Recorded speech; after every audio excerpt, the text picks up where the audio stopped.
Hello guys, how are you all? I hope all are well and good. So guys, today I bring fifth part of What If Goku Ended Up in One Piece World? Well guys, I know you all are waiting for fifth part, and also it has been 2 months since I don't put One Piece story part. But there is also some reason. I don't put videos. Like in my exams time, to find better voice, picture, video clip, or an edited time video glitch, etc., etc. Well, I explain my problem, and if you believe or not. Well, let's continue with our story. Hancock couldn't believe it. Both men would rather be stuck on the island if it meant saving one person.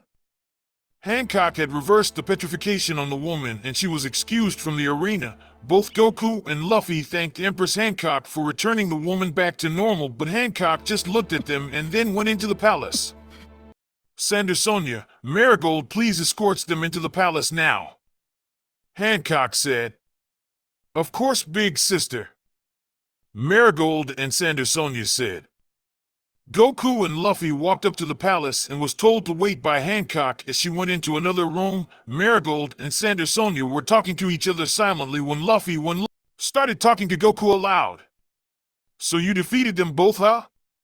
That's awesome. I wish I could have helped, said Luffy. Yeah, but don't sweat it, you were badly injured in the first place. Even if you were about to fight them, I might have had to knock you out so you wouldn't get hurt any further. Goku said, grinning a goofy grin, making both of them laugh. Please come in now. Hancock called out to them. Goku and Luffy walked into the other room and saw Hancock revealing her backside with brand that marked her. Goku noticed that it was straining her from even looking at the mark. He wondered how she got it in the first place.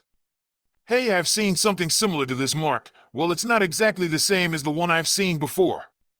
There's this fishman friend that I have that has a similar marking that looks kinda the same. Luffy said. If neither of you know what the bearing of that marks means, then it's time you were informed, said the new voice. A new voice spoke from the room's entrance, prompting everyone to look back. Standing at no more than few feet in height was perhaps the smallest person that Goku had ever seen. It was an elderly woman, presumably a Kuja.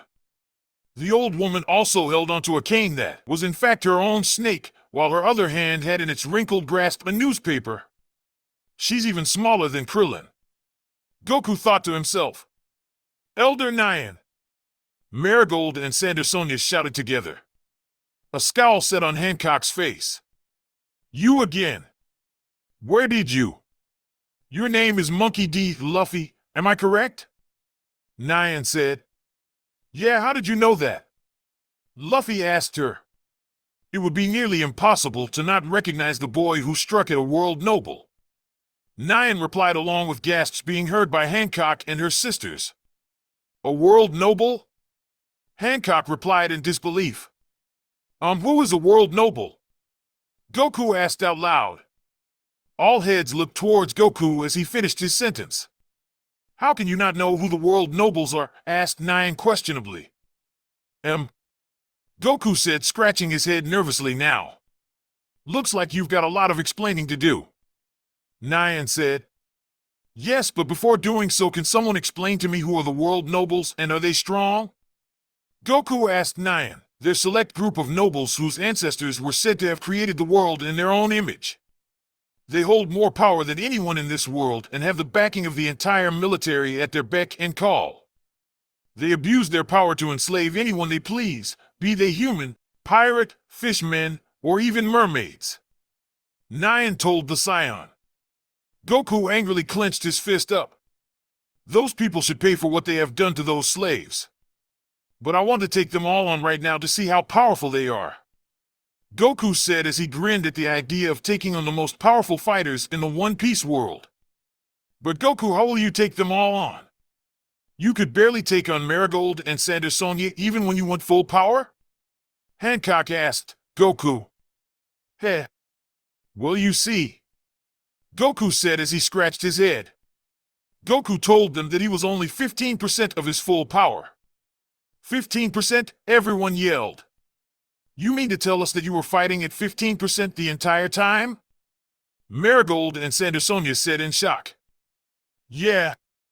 I thought maybe if I used too much power I might accidentally destroy the island. Goku said slowly. The three sisters and the old Kuja looked at EAC, other wondering how one man can have this much power yet be so gentle and have a pure of heart. Goku, you promised us that you would explain yourself. The old Kuja asked. Yes, I did. Very well, you might want to take a seat, it may take a while, Goku said while sitting down getting comfy. It took Goku a couple of hours to briefly explain how he was from another world, similar to theirs, how he was from a warrior race called the Scions, how he was raised on Earth and went on an adventure at a young age to find the 7 Dragon Balls. He also described how he was the protector of Earth after defeating enemies such as his rival Vegeta, the Tyrant Lord Frieza, the bio-android Cell, Majin Buu, Frieza's older brother Cooler, a space pirate Bojack, etc., later on to being the protector of the galaxy for stopping an enemy called Moro who threatened to destroy anything in his way by using old magic.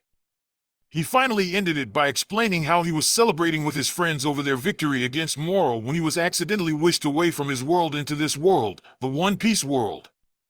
Well, that's how I got to your island, Goku explained. He was worried that his explanation might make them think he sounded as though he'd gone insane in the head. But to his surprise, the three sisters and Th Kuja Elder had believed every word he had said. They hung on to every word he had told him, asking him questions such as the difference between their worlds, all except Luffy, who dozed off after Goku explained his encounter with the Ginyu Force. Surprisingly, yours is not the strangest I have ever heard, Nyan replied. Well, I think we should conclude story time for today. Hancock turned to Luffy. The ship will be ready by tomorrow morning. Until then, you're free to rest in the palace, though I would ask that you refrain from wandering too far. A feast is already in the process of being made and should be finished shortly. You're free to join. The Empress didn't even finish her sentence before the two men dashed off towards the banquet hall. Before going any farther, Goku turned around towards Hancock and bowed. Thank you from both me and Luffy, Goku said, smiling and saluting his 2 fingers from his forehead before heading off to catch up to Luffy. Hancock stifled a giggle of the man's antics. The feast lasted for hours and the Kuja villagers piled in to watch the men closely to see what they did.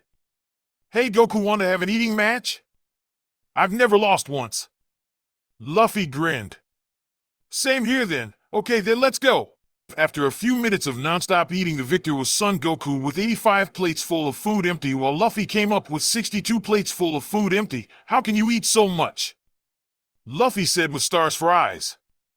I could ask the same for you. Goku laughed. It's because I have a very fast metabolism that it allows me to consume more food for energy, he said. I just always feel hungry, Luffy replied. Both broke down laughing as they realized they have a lot in common: food. Eventually the feast ended. Kuja women were starting to leave so they could go back to their homes. Luffy passed out sleeping from eating so much food while Goku flew out the window to get some fresh air. Goku flew towards the cliffs that started this entire quest and saw the entire palace from this view. He still was appalled on hearing how Hancock and her sister had to endure pain and suffering while enslaved by the celestial dragons. Goku couldn't believe that it was still happening to this day. This was infuriating the good-hearted Scion. No one should have to be treated like this, Goku thought. He found his purpose in this world. Goku already had plans on visiting these world nobles when the time came. Though, in the meantime, the Scion also had the intention of accompanying Luffy on his voyage to return to his friends. It just so happened that Luffy's destination was also the home of many of the world nobles, and where their despicable acts of cruelty took place. Exhausted, Goku flew towards the jungle and rested on top of a tree just like he did as a little kid, and soon fell asleep. Boa Hancock walked around the palace thinking of the day's event and the request Elder Nyan and Luffy asked of her. The young pirate that had caused such a stir in the world as of late had begged the Empress to help him save his brother, who clearly meant the world to him. Hancock had felt compelled to assist Luffy simply from the desperation that he exuded, and the fact that he had helped her sister Marigold from being attacked by a couple of beasts even when she had tried to capture him. This had certainly helped his cause. But there was still something holding her back, and that hesitance alone gave her pause. She told Luffy that she would think his request over the night and give him her decision tomorrow. They wouldn't be departing anywhere until tomorrow, so she had given herself some time to collect her thoughts and come to a decision. Come to think of it, that other man, Goku, wasn't there with Luffy and the old hag when they spoke their case. Boa Hancock gasped slightly in shock as a sudden thought struck her like thunder. Was the reason for my hesitance somehow caused by his lack of presence on the situation? She asked herself. She couldn't believe it. No, she wouldn't believe it. The idea itself left the Kuja Empress simply befuddled. Is my decision really contingent on what that man's stance is? Preposterous. She denied. Why would she value the opinion of this man, whom she had hardly known for a day, more than even her sister's or her own opinion? Hancock grew tired. She entered into her chamber towards the comforting sight of her bed. Perhaps sleep will bring me the answers I seek. The next day came and Goku flew up to the chambers to see Luffy and Nylon talking to each other. Hey, what's going on? Goku asked. We are awaiting the decision of Empress Hancock if she would help Luffy getting his brother back Portgas D. Ace and join the other Shichibukai in the war with Whitebeard. Ace is to be executed by the Marines very soon, so we need to get a decision from Hancock as soon as possible. Goku looked at Luffy, who was keeping his head low and away from anyone's view.